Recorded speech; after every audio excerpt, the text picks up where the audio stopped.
नमस्कार दोस्तों, मैं गोलू चौधरी। आखिर क्यों Pakistani former prime minister Mohammad Ali Jinnah जिद पे अड़े पाकिस्तान एक अलग देश बनना चाहिए, जबकि इससे पहले कांग्रेस में रह के एक साथ यूनाइटेड सेकुलर नेशन चाहते थे। हमेशा अंग्रेज के खिलाफ हिंदू मुस्लिम एक साथ लड़ने वाले एक टाइम के बाद ऐसा क्या हुआ, दोनों एक दूसरे आपस में ही खून के प्यासे हो गए। ब्रिटिशर्स जानबूझ के बंगाल को दो भाग में बांटा, जिससे कि हिंदू मुस्लिम आपस में लड़ने लगे और अंग्रेज के खिलाफ कोई भी आवाज नहीं उठाए। आखिर भारत से पाकिस्तान अलग होना क्यों चाहता था? महात्मा गांधी जी की क्विट इंडिया मूवमेंट में मुस्लिम लीग पार्टी क्यों नहीं सपोर्ट किया, जबकि ये आजादी कांग्रेस और मुस्लिम लीग पार्टी दोनों को मिलता। अगस्त 1946 में मोहम्मद अली जिन्ना डायरेक्ट एक्शन देकर ऐलान किए, जिससे पूरे भारत में हिंदू मुस्लिम में काफी दंगे हुए। आइए इन सारे सवालों का जवाब इस वीडियो में गहराई से समझते हैं। हमारी कहानी की शुरुआत होती है ईयर 1905 में। ब्रिटिश इंडिया के समय भारत कई सारे प्रिंसली स्टेट्स में बटा हुआ था। कई जगह राजा रूल करते थे, लेकिन इनडायरेक्ट वे में ब्रिटिशर्स रूल करते थे,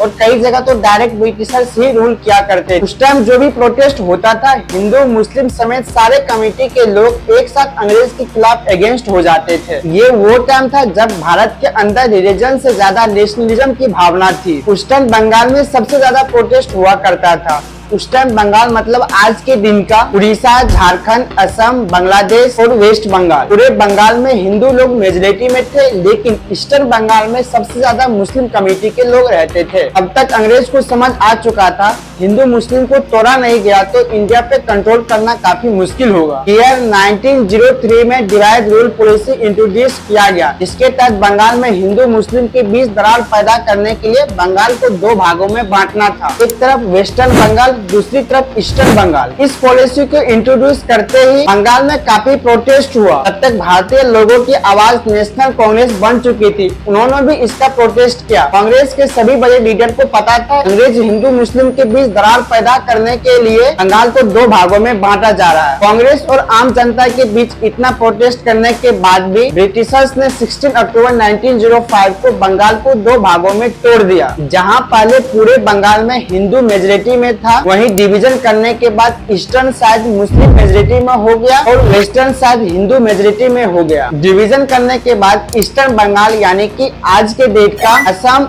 ईस्टर्न बंगाल और बांग्लादेश, वहीं वेस्टर्न बंगाल आज के डेट का उड़ीसा, झारखंड और वेस्ट बंगाल। डिवीजन होने के बाद ईस्टर्न बंगाल के लोग कई सारे प्रोटेस्ट में पार्टिसिपेट नहीं करने लगा और अंग्रेजों द्वारा ईस्टर्न बंगाल के बीच भ्रम फैलाया गया कांग्रेस सिर्फ हिंदू की पार्टी है। ऐसे में अगर देश आजाद हो भी गया तो हमेशा कांग्रेस का ही शासन रहेगा, हिंदू का बात रखा जाएगा, मुस्लिम पक्ष की कोई नहीं सुनेगा। इसी सोच के बाद मुस्लिम लीग एक अलग पार्टी बनाने का विचार करने लगा, जिससे कि मुस्लिम पक्ष के बाद भी अंग्रेज के सामने रखा जाए, और अंग्रेज यही चाहता था दो भागों में डिवाइड हो जाए। इसके बाद कांग्रेस के सभी बड़े लीडर कहते रह गए कांग्रेस पूरे देश की पार्टी है। आजादी के बाद हम सभी मिलकर एक यूनाइटेड सेकुलर नेशन बनाएंगे, इसमें हिंदू मुस्लिम सभी धर्म मिलकर साथ रहेंगे। लेकिन लाख कोशिश के बाद भी दिसंबर 96 में मुस्लिम लीग पार्टी बनाया गया। मुस्लिम लीग पार्टी ऑर्गेनाइज होने के तुरंत बाद मुस्लिम लीग पार्टी के लोग सेपरेट इलेक्टोरेट की मांग करने लगे। सेपरेट इलेक्टोरेट मतलब किसी भी एरिया में मुस्लिम रिप्रेजेंटेशन को सिर्फ मुस्लिम लोग ही वोट कर सकते हैं। इस चीज का कांग्रेस और मोहम्मद अली जिन्ना काफी विरोध किए। उस टाइम तक मोहम्मद अली जिन्ना को भी लगता था मुस्लिम लीग पार्टी नहीं बनना चाहिए, इससे अंग्रेज पूरे भारत में हिंदू मुस्लिम के बीच दरार पैदा कर रही है, जिससे कि अंग्रेज के खिलाफ मुस्लिम लोग प्रोटेस्ट नहीं करे। मोहम्मद अली जिन्ना और कांग्रेस के लाख कोशिश के बाद भी अंग्रेजों ने ईयर 1909 में सेपरेट इलेक्टोरेट इंट्रोड्यूस करा दिया। इसके बाद न सिर्फ ईस्टर्न बंगाल के मुस्लिम लोग बल्कि पूरे भारत के मुस्लिम लोग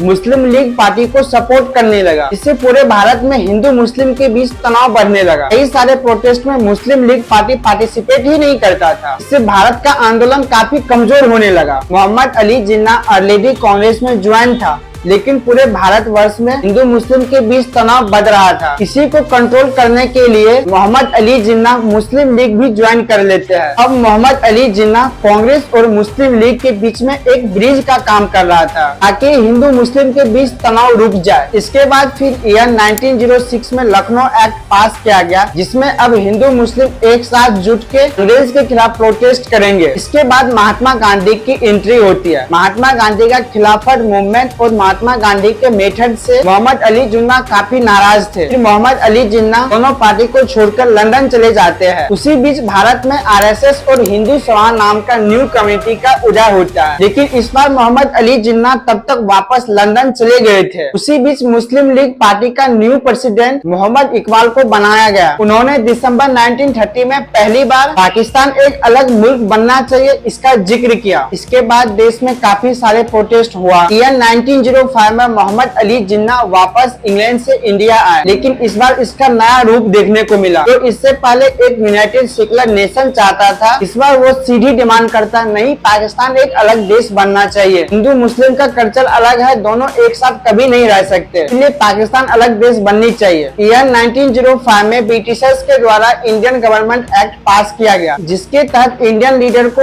और भी ज्यादा पॉलिटिकल पावर मिलता। इसमें प्रोविजनल इलेक्शन कराया गया, जिसमें मुस्लिम लोग को काफी हार का सामना करना पड़ा। इसके बाद मोहम्मद अली जिन्ना और भी जगह प्रोटेस्ट करने लगे। कांग्रेस सिर्फ हिंदू का है, मुस्लिम का कभी नहीं हो सकता। ईयर 1940 में मोहम्मद अली जिन्ना लाहौर एक्ट पास करते हैं, जिसका मकसद था पाकिस्तान एक अलग देश बनना चाहिए। मोहम्मद अली जिन्ना फिर से वही बात कहने लगे, कांग्रेस सिर्फ हिंदू का है, कांग्रेस हमारा कभी नहीं हो सकता। मोहम्मद जिन्ना ने ये भी कहा, डेमोक्रेसी में सिर्फ जनता का राज चलता है, पूरे भारत में हिंदू का पॉपुलेशन ज्यादा है, इसीलिए हमेशा कांग्रेस का ही सरकार रहेगा, हमारा कभी कुछ नहीं सुना जाएगा, इसीलिए हम अलग पाकिस्तान देश का डिमांड करते हैं। इसी बीच सेकेंड वर्ल्ड वॉर अपने फुल स्विंग था। हिटलर एक एक कर सभी देश को कब्जा किए जा रहा था। ब्रिटिश गवर्नमेंट काफी इससे तंग आ चुके थे, उनको जहां कहीं से भी मदद मिल सके वही बहुत था। इसके बाद ब्रिटिश गवर्नमेंट का नजर इंडियन सोल्जर पे पड़ा। फिर कांग्रेस लीडर और महात्मा गांधी से रिक्वेस्ट किए इंडियन सोल्जर्स हिटलर के अगेंस्ट लड़ाई करे,